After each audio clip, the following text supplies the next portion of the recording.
এই পর্যায়ে আমি আপনাদের সামনে আলোচনা করব কুরবানি কবুল হওয়ার তৃতীয় নম্বর শর্ত।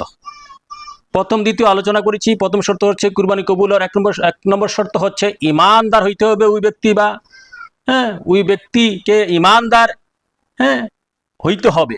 2 নম্বর শর্ত হচ্ছে হালাল উপার্জনের টাকা দিয়ে গরু ছাগল কিনে কুরবানি দিতে হবে। 3 নম্বর শর্ত হচ্ছে কুরবানি কবুল হওয়ার লিল্লাহি লিরাসূলি, আল্লাহ রাসূলের সন্তুষ্টির জন্য কুরবানি দিতে হবে।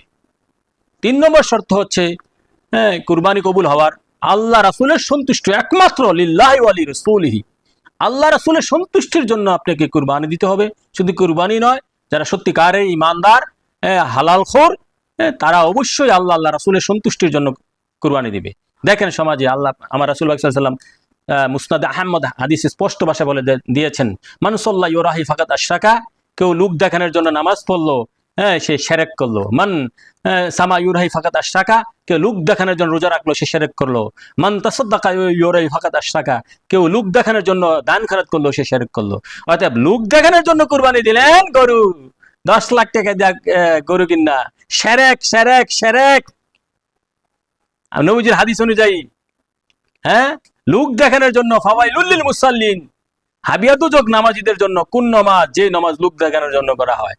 হাবিয়া দুজক ওই কুরবানি, দুজকের চাবি যে কুরবানির গরু, বড় গরু কিনেন, দামি গরু কিনেন হারামের টাকা দিয়া, সুদের টাকা দিয়া, ঘুষের টাকা দিয়া, লোককে দেখানোর জন্য। আল্লাহ রাসূলের সন্তুষ্টির ধারে কাছেও নাই, না ইমান আছে, না হালাল উপার্জন আছে, না আল্লাহ রাসূলের সন্তুষ্টি আছে।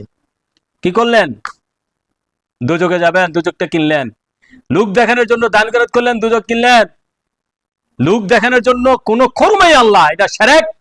সারা পৃথিবীতে আমি দেখতেছি বেশিরভাগ লোকেই এই যে যত ইবাদত করতেছে, শুধু বেশিরভাগ লোক দেখানোর জন্য, মানুষকে রাজি খুশি করার জন্য, মানুষকে দেখানোর জন্য যে আমি পারি, আমি ইবাদত গুজার, আমি অমক, আমি তমক। যারা সত্যিকারে ইমানদার জ্ঞানী, তারা লোক দেখানোর জন্য কোনো ইবাদত করে না।